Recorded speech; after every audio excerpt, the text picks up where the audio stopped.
안녕하십니까, 임재원입니다. 이번 시간에는 지금 앞으로 이슈가 되는 것이 지방선거죠. 그죠? 각 지역마다 그 지역의 대표자를 뽑는, 그 지역의 실권자를 뽑는 선거가 있죠. 그죠? 6월 13일 맞죠? 그죠? 그날 있는 그 선거의 점에서 우리 대한민국의 각 지역마다의 차후 그 지역을 이끌어갈 그분들의 자질, 그 어떠한 자질을 가졌는가, 또 뭐 이러한 관점에서 오늘의 이 얘기를 시작해 보고자 합니다. 일단 지금 현재 서울시장에서 어제 안철수 씨의 그 사주를 일단 올려봤습니다. 올리면서 이 얘기를 시작해봤고, 오늘은 이제 상당한 경쟁의 대상자로 부상되고 있는 박원순 시장, 이분의 이 얘기를 하고자 합니다. 이분의 이 얘기를 하고자 하기 전에 결코 이 임재원의 이 논천하에서는 단순히 사주만 다루지를 않죠. 그죠? 왜냐하면은 여기서 사주 전문 강좌를 하는 분들도 너무 많고, 뭐 그런 데다가 저까지 끼어가지고 그렇게 뭐 티를 낼 필요가 있겠습니까? 그래서 간단하게 요약, 이 얘기 들어가기 전에 몇 마디 이 얘기를 하고자 합니다. 지도자, 그죠? 지도자 하면은 이제 서울시장이 있죠. 서울시장 위에 대통령이 있잖아요. 그죠? 이 지도자의 자격, 특히 대통령이자요. 누구든 이 지도자, 대통령과 서울시장 이 두 아주 굉장히 큰 우리나라의 천만, 그죠? 살림을 이끌어갈 사람, 대통령 5천만의 생사 존망의 대권을 잡는 사람, 그죠? 이렇게 되는데 두 존재가 있는데, 이 지도자의 존재, 지도자는 어떠한 존재가 되어야 되는가, 어떠한 존재가 되어야 되고 반드시 그렇게 되어야 되는가, 반드시 그렇게 되지 않았을 때 어떤 죄악이 있는가, 그죠? 죄악, 이 부분을 명확하게 우리는 인식을 해야 차후에 지도자를 뽑는데 그 좋은 지표가 되지 않을까 생각됩니다. 따라서 지금 제가 이 방송을 하면서 이제 박근혜 대통령이라든지 또 문재인 대통령 뭐 등등의 그 뭐 흥망성쇠에 대해서 이렇게 잡다한 얘기를 했습니다만은, 그것이 뭐 꼭 어떤 그렇게 된다라기보다도 우리가 흥미 위주로 이제 얘기할 수 있는 부분이죠. 그래서 그 얘기를 하니까 그 흔히 이제 박근혜 대통령의 그 쪽에서 관심이 많은 분들이 많이 이제 그런 글을 올립니다. 이 임재원은 나쁜 사람인 것 같다. 그죠? 말도 전라도 말씨가 좀 섞여 있는 것 같고, 좌빨이다. 뭐 등등 같이 얘기를 많이 합니다. 그러나, 그 어떤 것을 넘고서라도 이 사람은, 좌빨이니 우빨이니, 그런 얘기에 결코 그 어느 쪽도 아님을 분명하게 말씀드립니다. 그런데 제가 하고 싶은 얘기는 바로 이겁니다. 대통령 또는 어떤 지도자라고 그러는 것은 반드시 그 지도자에 올라가고 국민들에게 자기에게 신임을 달라고, 신뢰를 달라고 요청을 했을 때에는 그 사람이 그 자리에 올라갔을 때에 지켜야 될 도리가 있다라는 얘기입니다. 해야 될 의무가 있다라는 얘기죠. 의무라는 건 무언가 하면은 유능해야 된다는 얘기입니다. 유능. 그죠? 다시 말해서 그 임무에 적합하게끔 국민이 요구하는 그 어떤 이 대통령 지도자를 올릴 때는, 그 자리에 앉힐 때는 반드시 어떤 일을, 어떤 사항을, 그죠? 어떠한 난제, 그죠? 국민들 앞에 놓여 있는 어려움, 이것을 해결해 달라고 올리는 거죠. 그죠? 그렇죠. 맞죠? 자, 그래서 그 해결하는 거, 이 유능이라는 것은 그 문제를 해결하는 능력입니다. 그죠? 반드시 대통령이 가져야 될 덕목은 이것이 없으면은 이것이 유능하다고 인정되었을 때 국민들이 아, 저 대통령은 유능한 대통령이라고 인정했을 때 뭐가 성립이 됩니까? 정치적인 지지도로 나타나죠. 지지도. 그래서 열광을 합니다. 아주 유능했을 때는. 그렇다면은 이 유능이라는 게 가장 중요한 덕목이다라는 얘기죠. 근데 이 덕목 중에서 그렇다면 또 한 가지 자꾸 이 대한민국에서는 이상하게 하나 갖다 붙이는 게 있었습니다.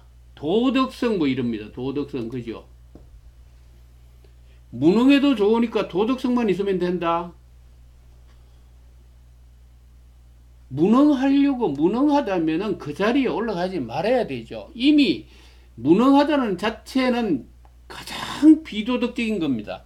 왜 그런가 하면은 자기가 무능한 줄 알면서 국민을 자기는 어떤 일을 처리해달라고 국민들이 분명하게 그 자리에 올라가라고 앉히려고 노력을 했었고 그만한 대가 국민의 세금으로서 그만한 대권 그죠 대권 이 큰 권리 아닙니까? 이 대통령의 권리가 어느 정도의 권리냐 하면은 국민의 생살권을 가집니다. 이 생살권을 어떻게 가지느냐? 다시 말해서 전쟁 수행의 권한 그죠? 물론 국회의 동의를 거치는 거지만은 그죠? 이 굉장한 생살권을 가집니다. 경찰권 그죠? 이 국민 생살권인 겁니다. 그리고 국가를 잘 이끌어갈 운영에 잘 이끌어 달라고 그러는 요구 국민의 생명권을 보호해달라고 그러는 그 대권을 줬어요. 자 그렇다면은 분명하게 이 유능을 전제로 해서 대통령 자리에 올라가잖아요. 그리고 또 올라갈 때는 내가 유능하니까 거기 앉혀 주십시오 하고 했잖아요. 그죠? 그런데 무능하면서도 자기가 이 무능하면서도 여기 단지 이 자리가 탐이라 가지고 아니면은 올라가 가지고 자기 신봉 밑에 있는 그 똘마니들의 그 부귀 영화를 만족시켜 주고자 자기는 무능함에도 불구하고 올라가 가지고 이 대통령 자리를 차지한다. 이것은 가장 국민을 속이는 사기 행위였다. 그죠? 무슨 말인지 알겠죠? 그죠? 이렇게 된다는 게 무능함에도 불구하고 도덕적이면 되는가 하면은 그렇지가 않지요. 그죠? 무능하다라는 것은 가장 부도덕한 겁니다. 그래서 이 무능이 돼버리면 어떻게 됩니까? 바로 정치적인 지지도가 떨어집니다. 지지도. 이것이 극심하면 어떻게 돼요? 탄핵이 되죠. 탄핵. 그래서 대통령이 된 자는 어떠한 경우에도 이 탄핵까지는 가지 말아라라는 얘기죠. 탄핵까지는 가요. 그리고 또 탄핵을 받지 않는 대통령은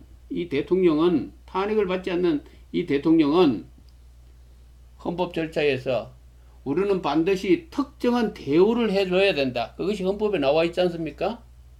그렇죠? 따라서 탄핵을 받지 않았고 내려왔던 그 대통령이 어떠한 형사범죄라든지 또는 개인 민사상의 문제에 걸렸을 때에 반드시 법률적인 징계를 받을 수 있다. 대한민국의 헌법과 법률은 그렇게 정하고 있습니다. 자 그렇다면 그런데 이것이 어떤 것이 있는가? 이 전직 대통령을 징계를 할 때는 반드시 법률적인 충분한 그 전직 대통령의 예우를 갖추면서 전직 대통령을 법률적 추궁을 해야 된다. 이것이 전제가 돼야 된다는 얘기죠. 왜? 국민의 신뢰를 받아서 결국은 조금 상당히 지지도가 떨어져서 하야 했다 할지라도 그것은 엄연히 헌법이 보장되는 그 지위가 있기 때문에 반드시 검찰은 충분한 예의를 갖춰서 합리적이고 충분하게 국민이 납득할 수 있는 논리에 의해서 대통령을 처벌해야 된다. 그런 거 맞죠? 근데 중요한 것은 중요한 것은 여기서 탄핵이 되어버리면요. 이 탄핵이 되어버리면은 이 모든 이 헌법적인 이 모든 이 보장, 권리 이것이 제거되어 버리죠. 그죠? 그래서 왜 그랬는지 모르겠어요. 그죠? 그래 놓고 막 나까지 막 그냥 좌판이 우판이 좌파 우판이 막 몰아넣기만 하면 막 됩니까? 그죠? 나는 좌파도 아니고 우파도 아닙니다. 그러니까 그런 의미에서 우리가 박근혜 대통령과 이명박 전 대통령과 또 문재인 대통령 차후에 어떻게 될는지 모르지만 이 관계를 바라봅니다. 그리고 현재 문바라는 분들이 저 이렇게 막 들어와 가지고 막 저한테도 이렇게 막 댓글이 들어오고 하는데 그죠? 한마디로 뭐 맛이 간 놈 같다라는 말까지 하는 사람이 있습니다만은 다 좋아요. 그런 댓글 환영합니다. 언제든지 욕 많이 할수록 저는 기분이 좋아요. 왜냐하면 관심이 많으시구나. 관심이 많으시구나. 그렇습니다. 그런 걸 전제로 하고, 자, 지도자는 반드시 유능해야 되죠. 자, 유능한 지도자를 또 올 2018년도에 6월 13일 날 선거를 통해서 하고 있습니다. 자, 뽑으려고 하고 있습니다. 자, 그런데 그 중에 사람 중에 한 분이 박원순 시장입니다. 그래서 이 박원순 시장을 본인이 이 사주학적으로 한번 이렇게 쭉 한번 훑어봤어요. 훑어보면서 이건 재미로 보는 거니까 그죠? 여러분들이 아까는 조금 심각한 얘기를 했지만 이건 재미입니다. 재미니까 재미로 한번 훑어보자라는 얘기죠.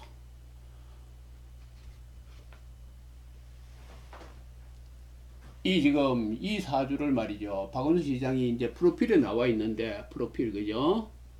프로필 인터넷상에 나와 있는데, 프로필이 만약에 가짜니 가짜 프로필을 말이죠. 인터넷상에 올려놨다든지 이런 사람들은, 이런 지도자는 지도자 자격이 없지요. 그지요? 왜? 공개적으로 하는 이것마저도 거짓말로 올리는 그런 지도자라면은 이건 가차없이 그냥 낙선시켜야 돼요. 이런 사람은 지도자로 올라갈 필요가 없습니다. 그래서 이분이 지도자가 이제 이 박원순 시장의 생년월일이 이렇게 나와 있습니다. 어떻게 나와 있냐면은 1956년 3월 6일 56년 3월 6일이다. 3월 26일로 나와 있다. 요게 양력이냐 음력이냐 그게 중요합니다. 그죠? 양력이냐 음력이냐. 자, 양력이냐 음력이냐를 한번 분석을 같이 한번 해보자라는 얘기입니다. 요게 음력입니다. 음력이 생일했을 때 요렇게 사주가 이렇게 되고 낳는 시는 미정, 그죠? 낳는 시는 아직 모르고. 요건 이제 양력입니다.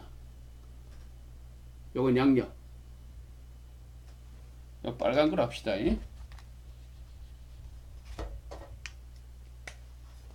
이 양력 사주입니다. 양력 생일. 자, 이 둘 중에 어느 게 정확할까? 어느 게 진짜 박원순 시장의 생일일까?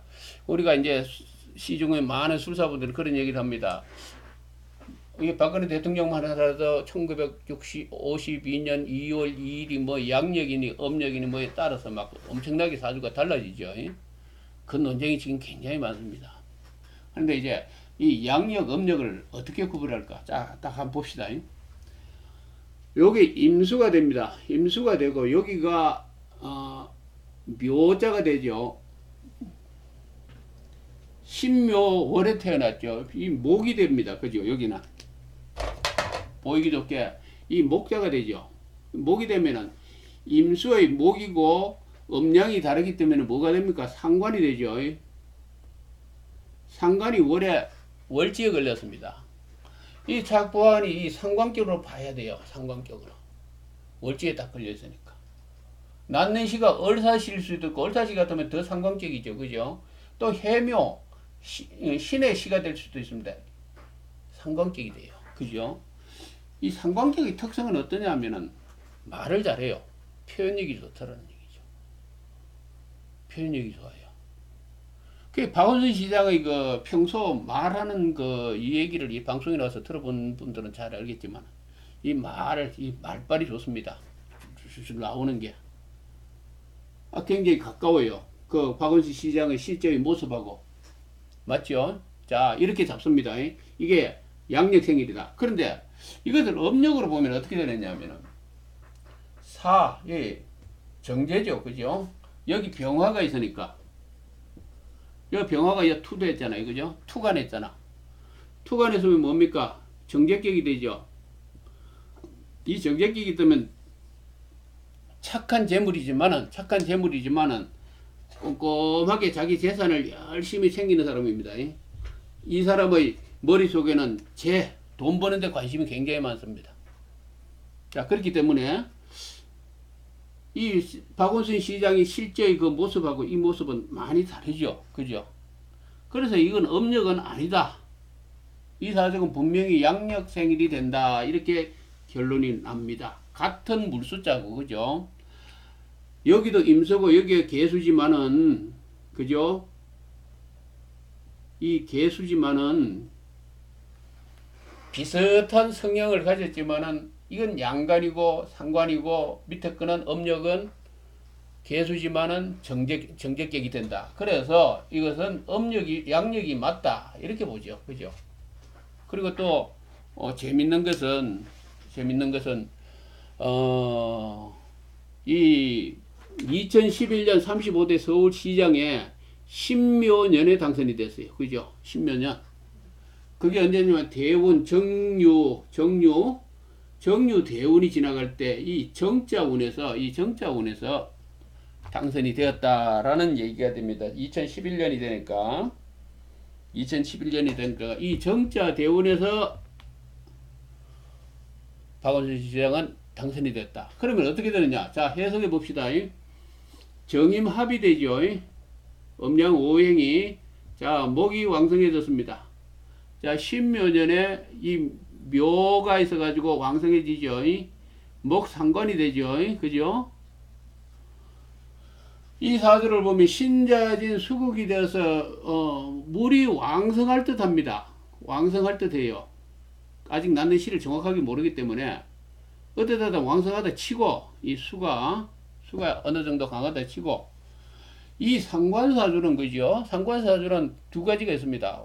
상관이 너무 왕성할 때는 인수가 들어와야 돼요. 다시 말해서 자기의 그 기운을 보충해주는 자기의 기운을 너무 빼버리기 때문에 그것을 보충해주는 기운이 들어와야 되고 또 약할 때는 또 상관 기운이 들어와야 돼요. 자 기본적으로 정화 53세 정화일주에 정유 대운에서 이 화기가 나의 기운을 약하게 하지요. 그죠? 약하게 합니다. 근데 정임합이 되어서 목이 왕성해지고 있습니다. 왕성해지고 있는데 중요한 것은 이 상관이 왕성해지는 듯 합니다. 그죠? 이 상관이 원래 이 상관격에는 상관이 왕성할 때 이게 좋아요. 운이 좋습니다. 호운이라는 이제 이역하지 않게 거슬리지 않는다라는 얘기죠. 그 신묘 신자 세금자가 있습니다. 이 세금자가 있고 밑에 묘자가 있잖아요. 상관과 인수가 동시에 들어갔거든요. 자, 이것은 호운이죠. 자, 그렇기 때문에 2011년도에 당선될 수 있었다라는 것은 전혀 모순되지 않습니다. 이 사주에 부합된다. 그래도 2014년에도 마찬가지입니다. 가보운이 돼서 이 오자운에 이 불화자가 강해지면은 상관이 약해지잖아요. 그죠? 약해진단 말이죠. 약해질 때에 이 갑자 이 상관 이 식신운이 있었고 식신운이 떴고 이 유자운에서 묘유충이라 하지만은 이건 뭐냐면 인수운이란 말이죠. 인수운. 낳는 시가 지금 정확하게 알 수가 없어 정확하게 계산을 못합니다. 어떠하든 간에 이 금목 이 운은 하나는 생해주고 하나는 설기해주기 때문에 기운을 빼주기 때문에 이 사주가 이렇게 흐름이 순하게 술술술 흘러가는 그런 형상을 이룹니다. 그래서 36대 45대 서울시장에 충분하게 당선될 수 있었다. 라고 결론 지을 수 있어요. 자, 그렇다면 여기서 바라볼 수 있는 건 뭐냐 하면은 이 서울시장이라는 것은 이 서울시장이라는 이 직책은 관성이 없어도 그죠? 관성이 없어도 충분히 서울시장이 당선될 수 있다. 이렇게 결론을 내릴 수 있죠. 왜?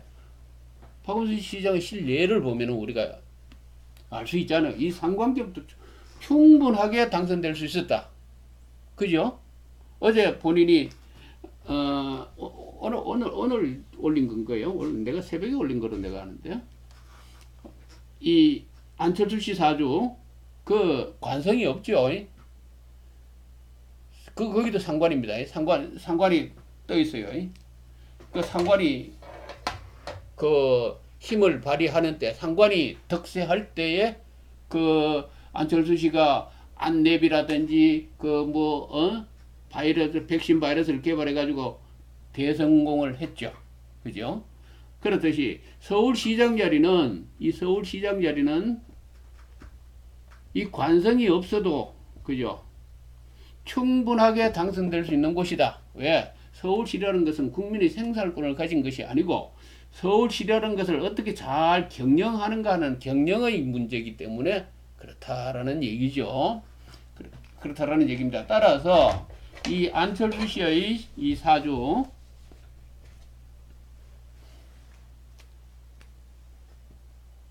그죠? 이 이민 을미 이 병술이죠.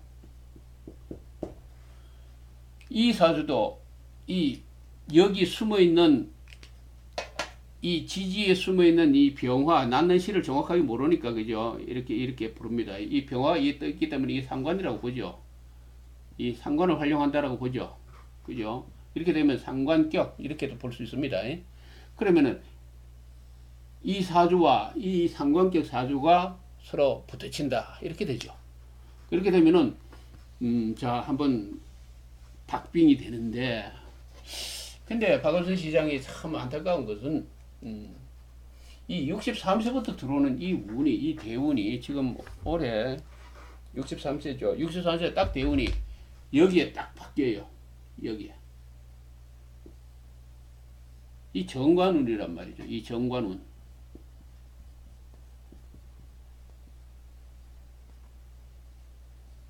이게 딱 들어온단 말이죠. 이거는 지금까지 서울시장이 당선되게 했던 그 가보나 그죠? 신묘 이 가보 이 갑자하고 오자 신자하고 묘자 이거하고는 조금 전혀 성격이 다르죠. 그죠? 이것이 문제다라는 얘기죠. 그래서 박원순 시장에는 상당하게 암초가 들어져 있다.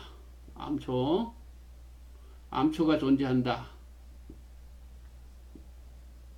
이렇게 결론을 내릴 수가 있습니다. 이렇게 결론을 내릴 수 있다는 얘기죠. 지금 더불어민주당의 그 누구가 나올는지는 아직 모르겠지만은 어떻든 봐야죠. 일단은 박원순 시장에서는 지금까지 이제 살펴보건대 출마한다라고 이렇게 나오지만은 암초가 있다라는 것을 말씀드릴 수 있죠. 누가 당선된다 안 된다 그 얘기는 지금 할 수도 없는 것이고 세 사람 다 비교해 봐야 되는 것이고 또 뭐 내가 그렇지 않습니까? 뭐 누구 선거 운동 하는 것도 아니고 누구 당선되니까 뭐 누구는 나쁘다 뭐 이렇게 선동할 필요도 없는 거잖아요. 그리고 지금 그 얘기를 뭐 이렇게 방송으로 해야 될 이유도 없고 그죠? 내가 무슨 뭐 선거 운동원도 아니고 특정한 사람이 괜히 뭐 그런 것도 있고 그런데 일단은 박원순 시장에게 상당히 암초가 있다라는 것은 그것을 이렇게 지금 이번 시간에 한번 말씀드리고자 합니다. 이 암초가 있다는 게 내가 임의대로 내 마음대로 이걸 이론을 지어내 가지고 이렇게 퍼뜨리는 것이 아니고 지금 이렇게 여기에서 이 사주 이 자체를 논하는 가운데 논천하지 않습니까? 이 이치를 바라보건대 이런 현상이 있더라 라는 얘기죠. 그러면 어떻게 돼요? 박원순 시장은 더 열심히 노력하셔야 되겠죠. 그죠? 제가 이 방송에서 특별하게 박원순 시장을 이렇게 비난하고자 하는 것이 아니고 이런 현상이 있다라는 것을 말씀드립니다. 그리고 오늘 얘기는 이 정도로 하겠습니다. 그리고 뭐 제가 또 여기 아주 특이한 점이 하나 있어요. 요 임에 묘자가 있습니다. 이게 뭐냐면 이게 천을기인이거든요. 이 여기 천을기인이 있어서 주변에 도와주는 사람이 많다. 이 사주는 어떤 또 이 합이 되잖아요, 그죠? 천을귀인의 천간이 이렇게 딱 떠 있는데, 이렇게 딱 써 있는데, 이 모습을 천을귀인이 딱 써 있는데, 이것이 이 병화가 이렇게 딱 합한단 말이죠. 이러면 뭡니까? 재가 와서 합하는 거죠. 인수를 합하는 거죠. 이 인수가 있다고 그러는 거는 공부 열심히 하시는 분, 이분. 이 신자의 힘을 받아가지고, 이 힘을 받아가지고, 공부를 열심히 하시는 분, 그 공부를 열심히 하는 그것이 근거가 되어가지고, 이 재와 결합을 한다. 돈과 결합이 된다. 라는 의미가 있습니다. 돈이 많이 도와준다. 뭐, 그죠? 이런 게 되겠죠. 그래서 이 사람은 항상 주변에 많은 후원자가 있었다. 뭐, 이렇게도 해석할 수 있는 거고, 그렇다라는 얘기가 되죠. 오늘 이 시간은 박원순 시장에 대해서 간단하게 사주 해석을 한번 해봤는데, 이 요지는 뭔가 음력과 양력을 구분하는 부분, 그죠? 운의 흐름에서 이 사주 추명학의 막 이렇게 보면은 많은 그런 얘기를 합니다. 뭐 신살 얘기하고 하지만은 가장 기본이 되는 것은 이 음양 오행, 그죠? 이 오행의 생극, 화, 합, 뭐 이런 오행의 변화, 이것이 모든 것의 근본이다 라는 얘기를 저는 강조하고자 합니다. 자, 오늘 얘기도 재미가 있었습니까? 재미가 있었으면은 댓글에 막 욕하지 마시고 우리 사이좋게 지냅시다. 예, 다음에 뵙겠습니다.